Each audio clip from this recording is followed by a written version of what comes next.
Bismillahirrahmanirrahim. Assalamualaikum warahmatullahi wabarakatuh. Alhamdulillahirabbil alamin.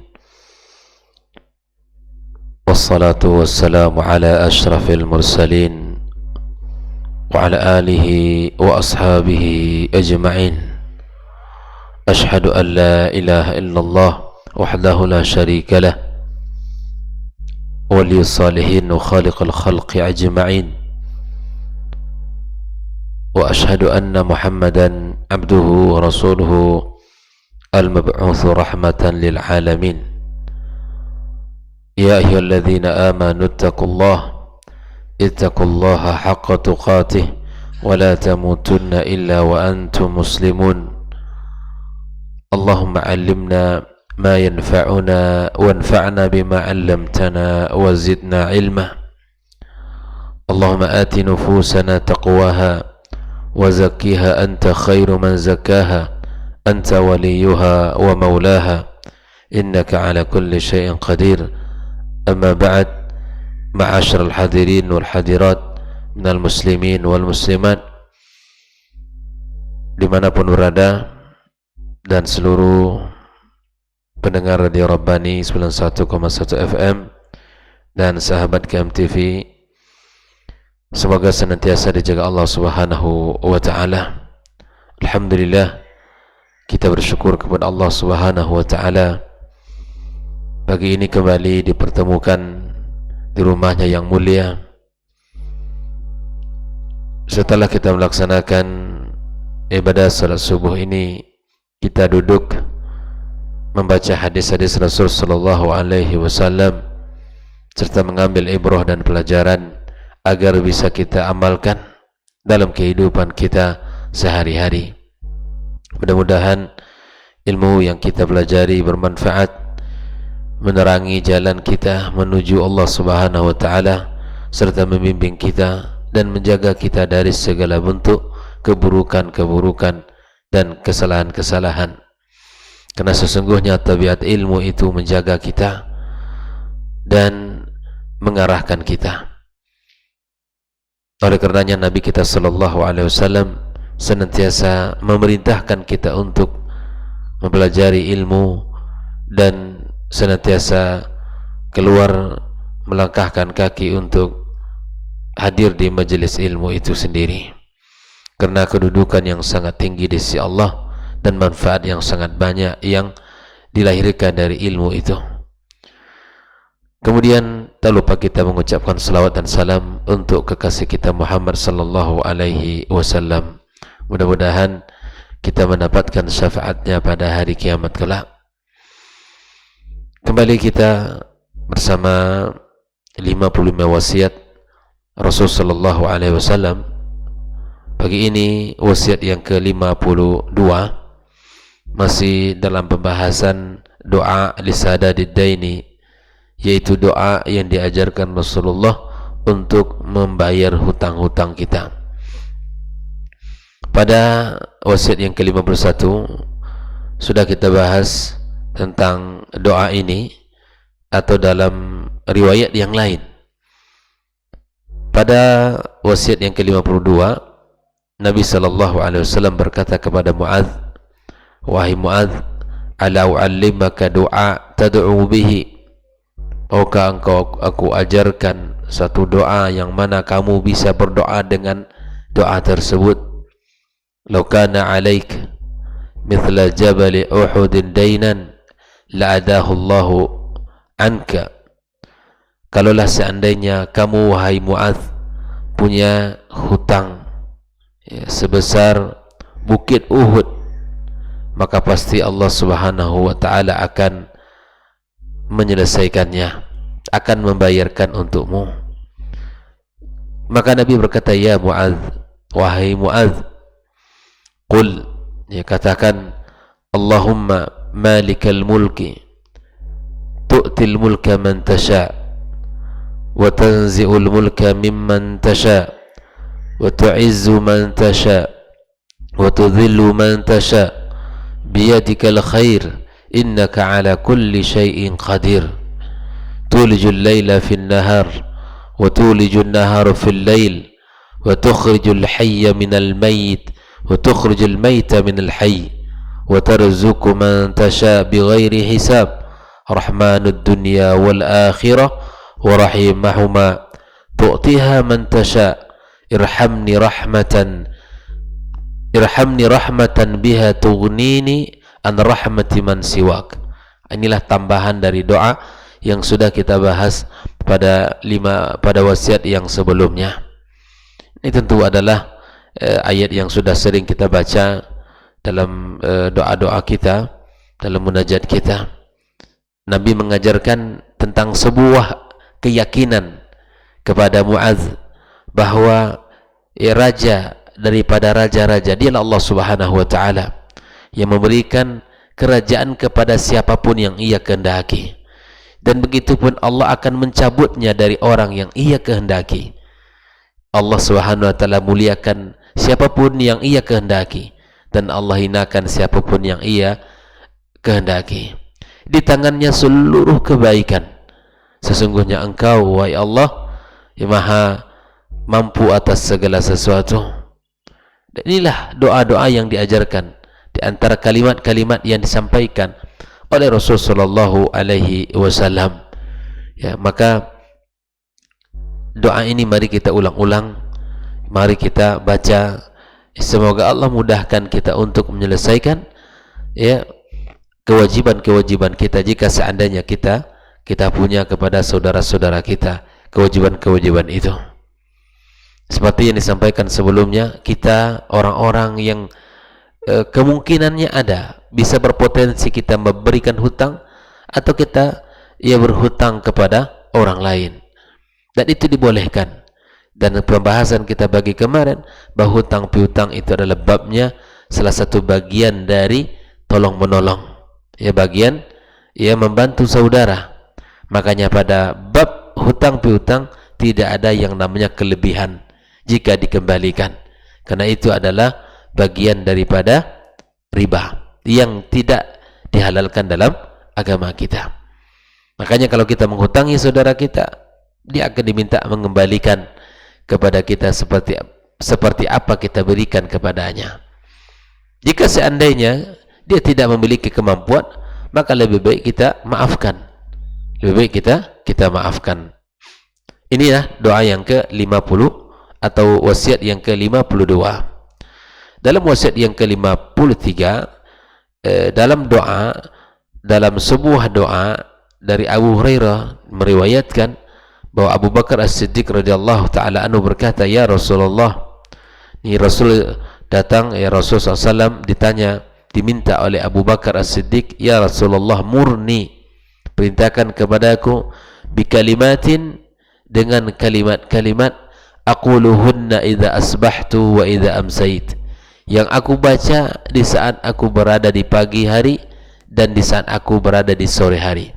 Coba lihat semangat Abu Bakar di sini, datang kepada Rasul bertanya agar Nabi sampaikan kepadanya satu kalimat yang dibaca jika di pagi dan di sore hari. Mari kita lihat bagaimana apa yang disampaikan Rasul sallallahu alaihi wasallam kepada Abu Bakar. Qul, katakan, Allahumma fatiras samawati wal ard. Ya, wahai Allah, zat pemilik atau pencipta langit dan bumi, alimul ghaibi was syahada, yang mengetahui yang nampak dan yang tidak, Rabba kulli syai'in wa malikah, dan Rabb atas segala sesuatu dan rajanya. Asyhadu an la ilaha illa ant, ku bersaksi tiada ilah yang berhak disembah kecuali Engkau. A'udzu bika min syarri nafsi, aku berlindung kepada Engkau ya Allah dari segala kejahatan jiwaku, kejahatan diriku. Wa min syarri syaitani wa syariki, dan dari segala kejahatan syaitan dan bala tentaranya. Subhanallah, ya, diajarkan oleh Rasulullah sebuah kalimat yang mengagungkan Allah dan meminta perlindungan diri dari kejahatan diri dan kejahatan syaitan. Dan ini adalah kebutuhan kita untuk berlindung kepada Allah Azza wa Jalla. Memohon perlindungan kepada Allah ada kebutuhan kita. Dan itu adalah sesuatu yang mulia. Karena tidak ada yang bisa memberikan perlindungan kecuali Allah. dan tidak ada yang bisa menjaga kita kecuali Allah tabaraka wa taala. Makanya ketika doa-doa ini adalah bagian daripada ibadah, zikir itu bagian daripada ibadah, dan tidak boleh kita berikan kecuali kepada Allah subhanahu wa ta'ala. Lihat dalam doa ini, dalam kalimat-kalimat ini, kita diajarkan oleh Nabi kita sallallahu alaihi wasallam tauhid, diajarkan kepada kita bentuk perserahan diri, ya, bentuk penyerahan diri kita kepada Allah semata, yang mana Allah yang pencipta langit dan bumi, Allah yang mengetahui yang nampak dan yang tidak. Allah adalah maha mampu atas segala-galanya. Allah maha mampu atas segala-galanya. Dan kita berlindung kepada Allah dari kejahatan jiwa dan dari kejahatan syaitan dan bala tentara yang senantiasa menggoda kita. Dalam bab ini, ikhwani wa akhwati fiddin, hafizakumullah wa ra'akum, bahwa kita ini dilingkupi, dikelilingi oleh godaan-godaan syaitan waliyadzubillah. Dan syaitan telah berjanji di hadapan Allah agar bisa melesetkan kita, agar menyimpangkan kita, membuat kita orang-orang yang jauh dari agamanya, jauh dari agamanya. Perhatikan dalam kehidupan kita, apa saja yang kita lakukan semuanya akan dihisab Allah subhanahu wa ta'ala, dan apa saja yang kita perbuat itu akan menjadi sesuatu yang akan kita pertanggungjawabkan di hadapannya. Ya. Syaitan telah bersumpah di hadapan Allah, menggoda, ya, merayu, kemudian membuat orang-orang senantiasa melenceng dari agamanya. Dan itu sudah janjinya syaitan di hadapan Allah tabaraka wa ta'ala. Maka syaitan mengaku orang-orang yang hanya orang-orang yang tidak bisa dia goda adalah orang-orang yang ikhlas kepadanya, orang-orang yang ikhlas kepada Allah dalam bab ibadah, orang-orang yang hanya, ya, yang ikhlas di dalam urusan ibadah kepada Allah subhanahu wa ta'ala. Maka di sini Abu Bakar mengatakan, ya, wa qala kullaha idza asbahta wa idza amsayta wa idza akhadhta madji'ak. Ada 3 kondisi kita baca doa ini. Yang pertama, di saat kita berada di pagi hari seperti ini, kita baca, ya Allahumma fatiras samawati wal ard, alimul ghaibi wasyahadah, rabba kulli syai'in wa malika, asyhadu an la ilaha illa anta, a'udzu bika min syarri nafsi wa min syarri syaitani wa syirki. Jika anda di pagi hari, kata Nabi, jika di sore hari, wa idza akhadhta madji'ak, yang ketiga ketika kita ingin tidur. Nah, ini ketiga kondisi ini dibaca di pagi hari, di sore hari, ketika ingin tidur. Ini doa yang diajarkan Rasul sallallahu alaihi wasallam kepada Abu Bakar As-Siddiq radhiyallahu taala an. Nah, kemudian masih dalam bab doa, ya, wasiat yang ke-54, masih dalam wasiat Nabi kita SAW dalam bab doa, dari Anas ibn Malik radhiyallahu taala an, qala Rasulullah sallallahu alaihi wasallam li Fatimah radhiyallahu taala anha. Nabi berkata kepada Fatimah, anak beliau, qala ma yamna'uki an tasma'i ma usika bih. Apa yang membuat kamu, ya, untuk tidak mendengarkan apa yang telah kusampaikan kepadamu. An taquli idza asbahti wa idza amsait. Hendaklah engkau baca, wahai Fatimah, ketika engkau berada di pagi hari dan jika engkau di sore hari, ya hayyun ya qayyum. Ya hayyun, wahai zat yang maha hidup. Ya hayyun ya qayyum, wahai zat yang tegak mengurusi, yang senantiasa berdiri, yang senantiasa mengurusi segala urusan. Ya, ya hayyun ya qayyum, ya, yang mengurusi urusan ini. Birahmatika astaghith, dengan rahmatmu aku minta tolong. Bayangkan, diajarkan sebuah kalimat yang penuh dengan tauhid, yang penuh dengan keyakinan, yang penuh dengan iman. Ya hayyun ya qayyum birahmatika astaghithu aslih li sya'ni kullah. Ya Allah, selesaikan urusanku semuanya, perbaiki urusanku. Bayangkan, kalau sudah Allah yang mengurus urusan kita, tidak akan ada yang tidak selesai. Urusan di dalam mencari rezeki, urusan dalam mendidik anak, urusan di dalam keluarga, urusan dalam pekerjaan kita, dan urusan di dalam segala bentuk cita-cita kita. aslih li sya'ni kullah. Bayangkan, semuanya kita diajarkan oleh Nabi kita SAW. Sebuah kalimat yang sangat indah. Wala takilni ila nafsi tarfata ain.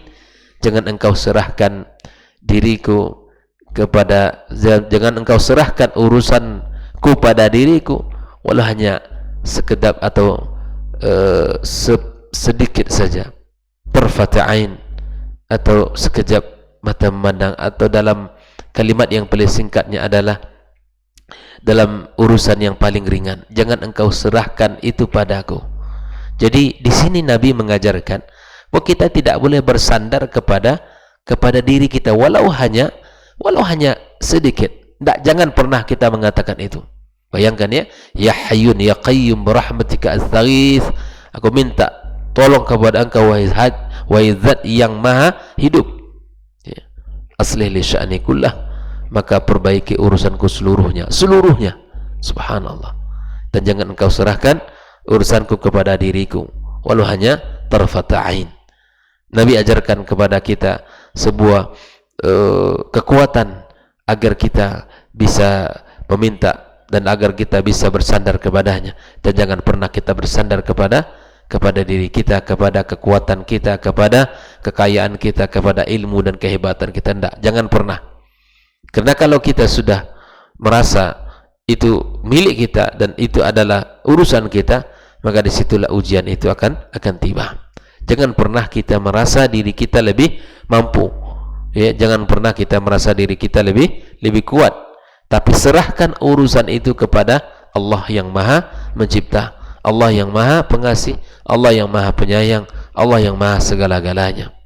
Makanya kalau dalam urusan apapun, jika kita serahkan kepada Allah, andaikan urusan itu tidak sesuai dengan harapan kita, kita akan lega. Karena kita sudah serahkan urusan itu. Tapi ketika urusan itu ya, kita lakukan tanpa kita bersandar kepadanya, ketika urusan itu tidak selesai, apa perasaan kita?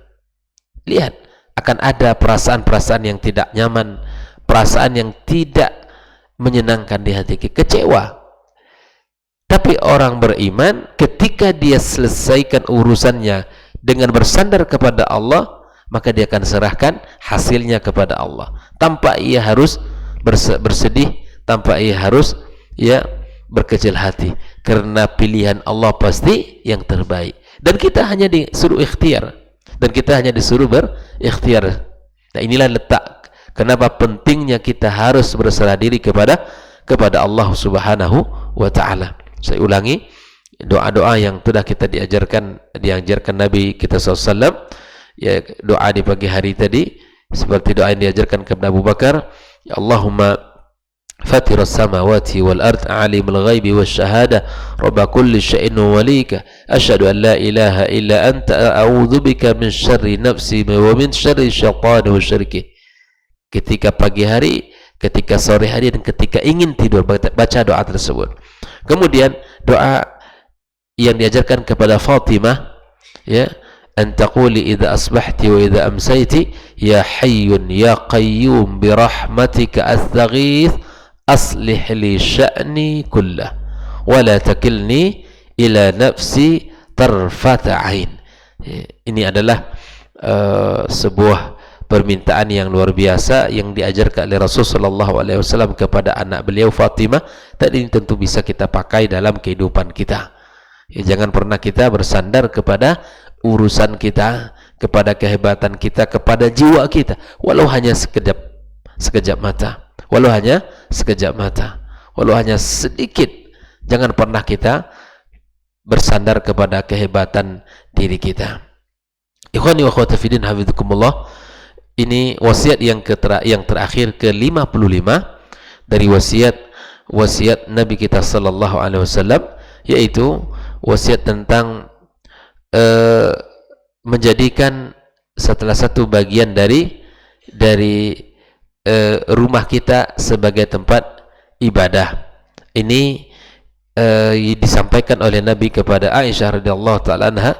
Wa Aisyah berkata, amara Rasulullah sallallahu alaihi wasallam bi bina'il masajidi fid dur wa an tunadhab wa tutayyab.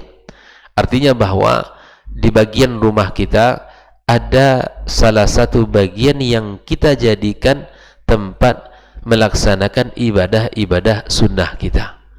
Kalau perempuan, jelas di tempat solatnya. Sebaik-baik tempat solat bagi perempuan ada di rumahnya. Dan bagi laki-laki, sebaik-baik solat itu di rumahnya kecuali solat-solat wajib. Kalau solat wajib, ya tempatnya di rumah Allah. Tapi ketika solat-solat sunnah, maka jadikan bagian dari ibadah solat kita di rumah kita. Jadi misalnya seperti salat-salat ya rawatib, qabliyah dan ba'diyah misalnya, atau salat duha, ada tempat yang kita jadikan itu di rumah kita. Bahkan Nabi kita SAW, ya kita lihat di dalam kehidupan para sahabat, ketika Nabi SAW datang ke rumah mereka, mereka minta Nabi untuk salat di rumahnya. Mereka meminta Nabi untuk salat 2 rakaat di rumahnya. Subhanallah. Dan itu tentunya salat sunnah. Tentunya salat sunnah, tidak salat wajib. Dan memang subhanallah, ada di sebagian kaum muslimin, ada di bagian rumah itu dijadikan musalla, ya, bagian musalla. Tapi ini tentunya tidak dijadikan hari-harinya berjamaah di rumahnya. Tentu ini bukan ini maksudnya, bahwa kita menjadikan rumah kita bagian dari salat kita, itu kalau kaum laki-laki pada ibadah sunnah, salat sunnah.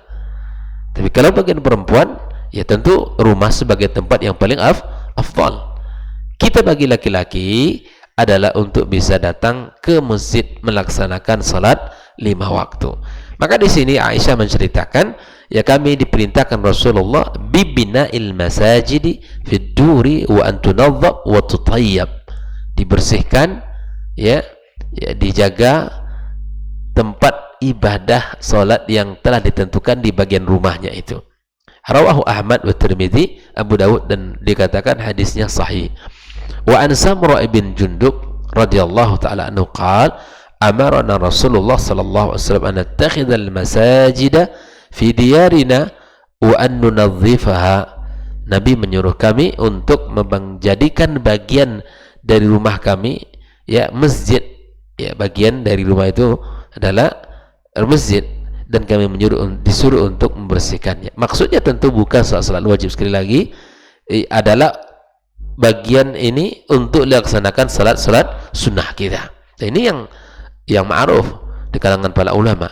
Wa kalau masjid bagi kaum laki-laki, ya untuk melaksanakan ibadah salat, ya kalau di rumahnya tentu adalah ibadah-ibadah sunnah, ya tentu kecuali dalam kondisi-kondisi darurat atau dalam kondisi-kondisi tertentu, tentu kita dibolehkan untuk melaksanakannya salat itu di rumah kita.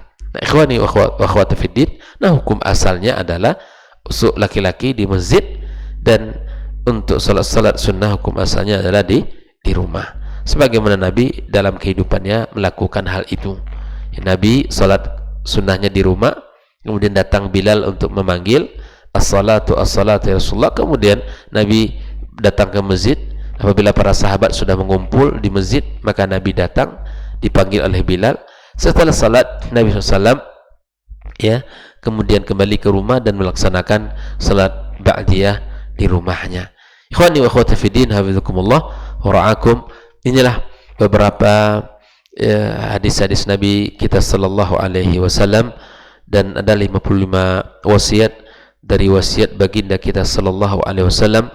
Dan mudah-mudahan 55 wasiat yang sudah kita bahas ini, ya, dengan pembahasan singkat pada setiap paginya, mudah-mudahan bisa kita pahami dan bisa kita jadikan bagian dari kehidupan kita sehari-hari yang kita amalkan. Dan kita tutup dengan wasiat Nabi sallallahu alaihi wasallam dengan di dalam pembahasannya Al-Khatimah, akhtatim hadhihi al-wasaya asy-syarifah bi wasiyati nabiyina Ibrahim alaihi salam. Dan aku tutup wasiat dalam pembahasan kitab wasiat-wasiat yang mulia ini dengan wasiat Nabi Ibrahim alaihissalam li ummati Muhammad, untuk umatnya Muhammad sallallahu alaihi wasallam. Fa'an Ibnu Mas'ud radhiyallahu taala an, dari Ibnu Mas'ud dia berkata, qala Rasulullah sallallahu alaihi wasallam, Rasul bersabda, laqitu Ibrahim lailata usriya bi, aku bertemu dengan Ibrahim alaihissalam saat dia Isra dan Mi'raj. Faqala ya Muhammad, ya wahai Muhammad, aqri ummataka minnis salam, sampaikan salamku kepada umatmu, wa akhbirhum, dan sampaikan kepada mereka kabar, annal jannata tayyibatu turbah, bahwa surga itu tanahnya baik ya, azbatul ma, dan airnya segar, wa annaha ki'an, dan surga itu sangat luas ya, surga itu sangat luas, wa anna ghirasaha, adapun ya tumbuh-tumbuhan yang ditumbuhkan, yang ditanam di dalam surga adalah kalimat apa? Subhanallah walhamdulillah wala ilaha illallah wallahu akbar. Dalam riwayat yang lain ditambahkan wala haula wala quwwata illa billah. Jadi kalau ingin kita di surga memiliki tumbuh-tumbuhan yang sangat banyak, yang sangat beragam, maka bacalah kalimat subhanallah walhamdulillah wala ilaha illallah wallahu akbar. Ya, ini wala haula wala quwwata illa billah, dan ditambahkan dalam riwayat yang lain wazada wala haula wala quwwata illa billah. Inilah mudah-mudahan apa yang kita bahas pagi ini menjadi bekal bagi kita bersama dan menjadi ilmu yang bisa menjaga dan mendorong kita untuk melakukannya, sehingga bekal-bekal ilmu ini bisa kita amalkan dalam kehidupan kita dan dalam rangka menuju kembali kepada ke kampung akhirat kita, kampung yang abadi, yang penuh dengan kekekalan, kenikmatan, keabadian, kebaikan, dan seluruh kenikmatan-kenikmatan. Wa sallallahu ala nabiyyina Muhammadin wa ala alihi wa sahbihi wa sallam. Wassalamu ala al-mursalin walhamdulillahi rabbil alamin. Wassalamualaikum warahmatullahi wabarakatuh.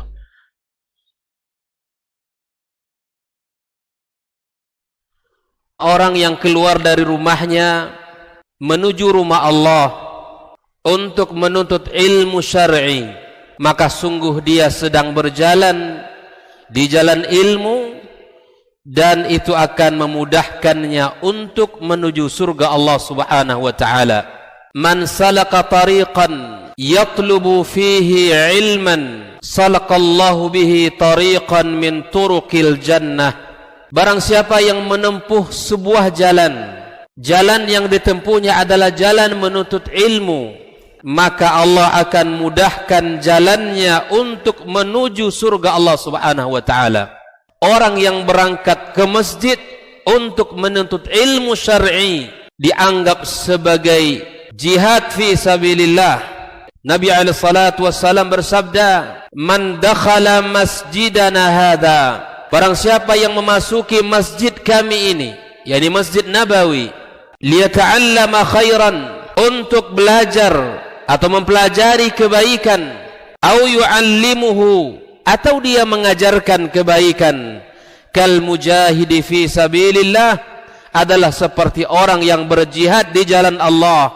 Mudah-mudahan kehadiran kita di rumah Allah yang mulia ini, tujuan kita hanya satu, untuk mencari ridha Allah tabaraka wa taala. Mudah-mudahan ilmu yang kita pelajari, ilmu yang memberikan keberkahan, yang menerangkan jalan kita dan senantiasa menjaga kita di jalan Allah Subhanahu wa taala.